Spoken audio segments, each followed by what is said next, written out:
All right, this is your man, your boy, Sir Earl, back again.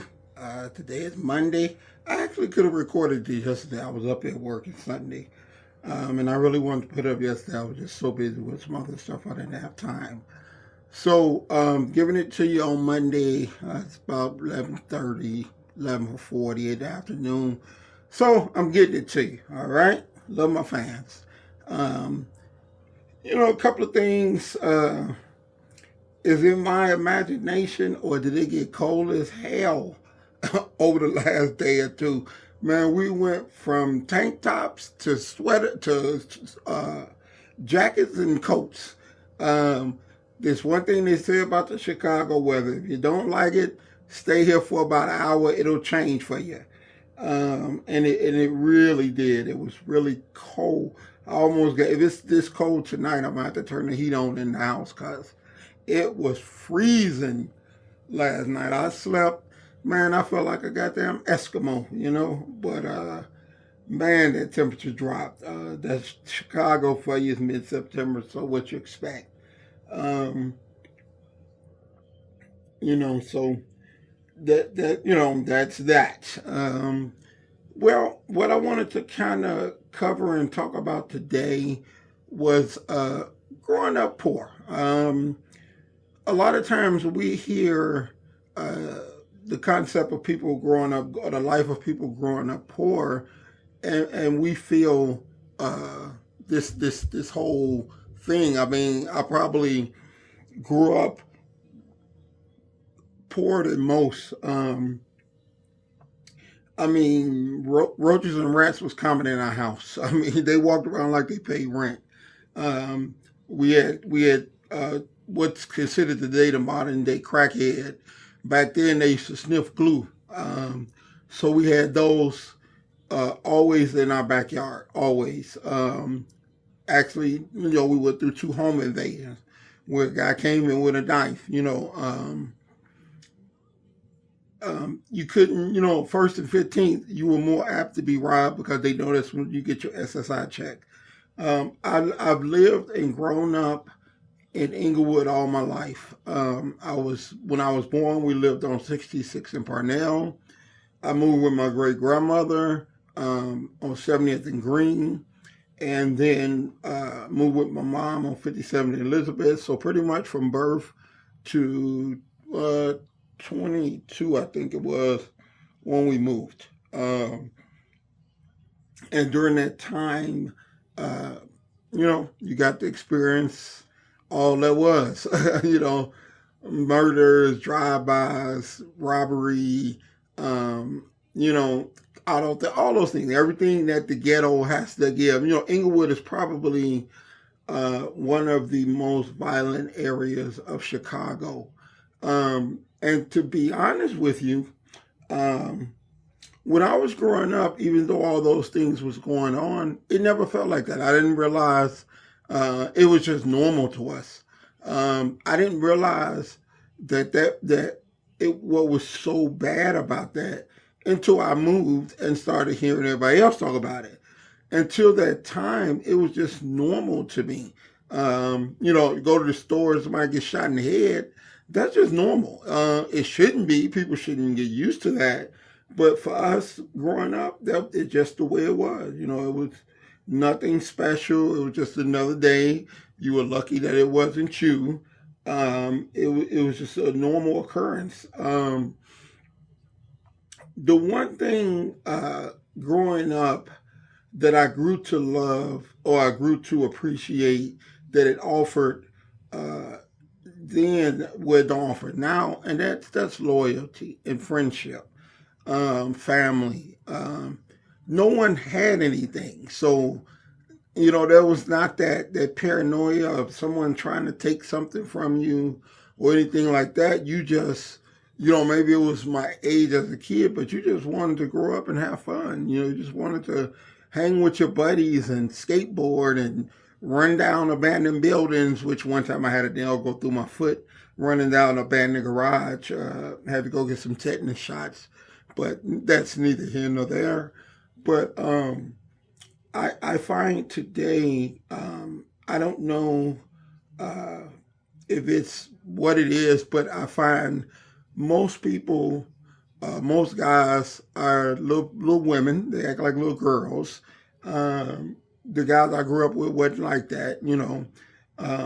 The trust factor in trusting people is zero. You know, there's no one I can trust. Um, Back then, if you had a friend or if you had an enemy, and they tell you, hey, look, I better not catch you on this block over here, you knew you better not go on that block. And if you did, there was going to be repercussions to pay for you doing that. So they were men of their words. If they said they had your back, they had your back. Nowadays, a person will tell you they got your back and will leave you in a heartbeat sitting there getting whooped on by 8 guys. You know what I mean? They don't mean nothing they say nowadays. Then they did. All they had was their word. So it meant a lot to them. So those, you know, those friends, they give you the last. We had nothing. No one had anything. It was funny when I found out. Wasn't really funny, but I found out as a kid that we were even looked down upon by other poor people. I didn't realize that. You know, we used to. I tell you, we used to like if we wanted something, we wanted some food or candy or something like that. You know, that's what candy was. Penny candy was really a penny, not 25 cents. Um, we used to. My grandmother and my father, they lived a block away from us. So if we didn't have money, we would go down the street. We'd ask my grandmother for money, and my grandmother would always say, "I don't have any money, but I have those pop bottles in the back. And if you rinse them out, clean them up, and take them to the store." That's back when, whenever you bought a pop, you put a 5 cent deposit on it, or whatever it was at the time. So we would, you know, if we needed money, we hated doing it, hated it. Um, but if you needed money and you really wanted to get your candy and no one had any money, which was common around there, you go down there and you clean up the pop bottles, and we had this little red cart that you put the bottles in, and you take it to the store. And we used to, as we were taking bottles and stuff to the store, we would always be, they'd be like, oh, they go to PBHs, they go to PBHs. And when they first started doing it, I didn't know what the hell they meant. Come to find out later, they had nicknamed our family Pop Bottle Hustlers. So every single time for years, we were always looked down upon, you know, oh, they start signifying, oh, y'all PBH, y'all Pop Bottle Hustlers. Now, they just poor as we are. But I guess somebody had some change to give them. We had to take pop bottles to the store. So we were even discriminated among people that were just as poor as we was. So I always tell people that I feel we grew up the lowest of the lows. And it built so much character and so much unity within each other. That's why to this day, my cousin Vonda, she's more like a sister. That's why I miss my cousin Orlando, who passed away 1993, 4 weeks before my wedding. I miss him so much every day because that was like my little brother. He was 2 years younger than me. He always believed in me. He always pushed me. We used to just sit on the porch and we'd watch cars go past. And I don't know how many people remember this, but we'd always play, "That's my car." So, you know, if a car come past, a nice car, you know, before another person could say it, you'd claim it. "Oh, that's my car. That's my car." You know, me and him used to walk up the street to Kresge's, which is on 63rd and Halsted. And we walking up there, that's when we came to realize meat actually belonged on bread. We didn't realize that because all we ever ate as kids was ketchup sandwiches, mayonnaise sandwiches, sugar sandwiches, any condiment that you had around and some bread, you could make a sandwich. And we ate a lot of them. And one of the greatest days we ever had when they started giving our government cheese. You know, we go get that cheese and make some grilled cheese sandwiches. Man. But yeah, going up there, looking through, we used to go up to Kretschke's because they had a sit down restaurant. And we would peep through the window and actually see these people being served. So you sit there and they bring you your food. And we thought that was just the most amazing thing in the world, was that you sit there and somebody bring you your food. And my thing was, Ben said, you know, one day when we get grown, we're going to be able to sit somewhere and have them bring us our food, and we're going to have meat on our bread. That was our dream. We got older and we got to live it, probably over excessively, but that was our dream. That's how simple our life was, where you just dreamed about having meat on your sandwich. You know, but it was the greatest time of my life. Is something that I miss dearly, because of the things that it created within families, friends, you know, truly people that cared about you. As I live today, because I have a successful business, you're always wondering. Absolutely no one calls me to say, hey, how you doing? They call me and they want something. That's 99.99% of the time. The other day, a good friend of mine who I love to death, Sean Bell, he stopped up here. He's one of the guys that, you know, he just stops to see how I'm doing. He don't want nothing. He ain't asking for nothing. He just is, oh, hey, I have a seat. How you doing? So, love Sean to death. He's one of those guys. He used to work for me. He's one of those guys that's far and few between, and I love him to death for it. But you know, that's